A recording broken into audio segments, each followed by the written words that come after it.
Hello, welcome back to my channel again. Ngayon ay Huwebes Makatina, September 14, 2023. So ngayon dumating ang Nestle product Makatina. So tingnan natin yung mga produkto nila. Yung Bear Brand ay sa isang karton ay marami ng laman. So mahal na din ang bayaran Makatina. 2,000 mahigit. So tingnan natin. Panel ng Nestle product ng katinda. So, order tayo ng dalawang case na Bear Brand swak at saka 20 yung 25 grams at saka stick.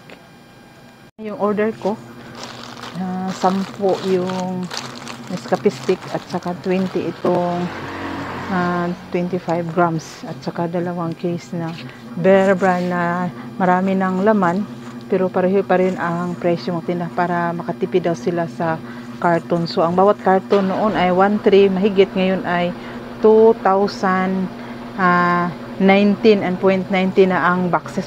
Hindi nag-iba yung presyo.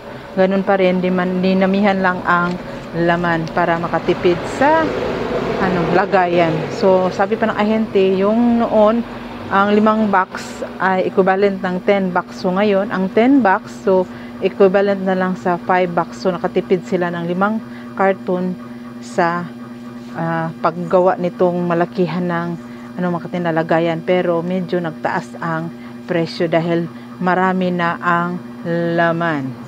So edi wow. So yung benta ko ng Nescafe stick per bag ay 116. So ang tsaka yung 25 grams ang bigya ko ay 24 ang bawat isa at saka itong yan lang mga tinda. So, nakabayad tayo ng 5,524 and 48 centavos. So, sa Nestle, sa butika, pila poy? 7,000 ang nabayaran niya. Sa akin, 5,000. Kasi mahal na yung mga gatas, mga katinda. Ang mahal, ang gatas na lang ng ina ang mura. Libre. Itong mga Bear Brand adult, mas malakas dito sa butika yung mga Bear Brand adult na tinda. Dami ng tinda ng aking anak. God bless po. So, yun.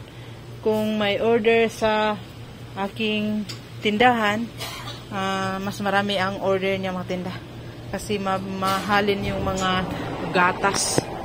Atin ay swak lamang ng mga cellophane like sandubag mga tinda at saka mga mini na medyo mura lang sa kanila. So, ito ay, 10 pesos. Yun sila mga tinda, yung mga cellophane na medyo ang mura talaga. Hindi pareho ng iba, ng mga scammer pa. Disclaimer lang, na ang mahal ng kanilang mga cellophane. At saka sabi pa na, pagbalik daw nila, ako ay lang pa uutangin para makarolling daw ako. Wow. So, itong lahat ay nakabayad ako ng 1,605. Gamit ito sa aking bigas at saka itong mga smoke ay aking ibenta ng ang kapital nito ay 10 pesos. Benta ko to ng 10 pesos kasi 18 dito sa mga wholesaler. So, wow mga tinda. Nakatubo na tayo ng malaki. Hindi pa yan masisira ng hanggang 11 years. Wow. Yun ang mga napag-anuhan ko ngayon.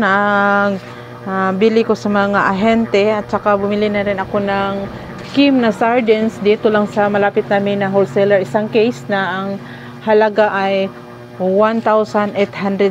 So, 1860 yung isa. So, benta ko lang mga katinda ay 20 pesos. Doon sa luma kong tindahan o una kong tindahan ay 22. Doon ako nakatubo ng malaki. Dito hindi tayo makapagtaas ng presyo. Marami tayong mga kakompetensyang malalaking esda mga katinda. So, ito, ang mga bigas, ito ipaubos ko na lang. So, bumili ako ng ito na 45 ang kilo.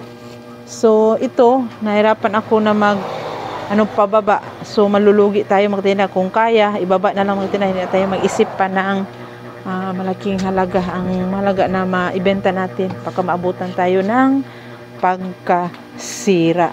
So, at saka yung mga Bear Brand, sa isang araw pa yan, hindi ko pa na-display yung 2 box. Saka yung iba. Itong mga 25 grams at saka itong mga buy bag na 10.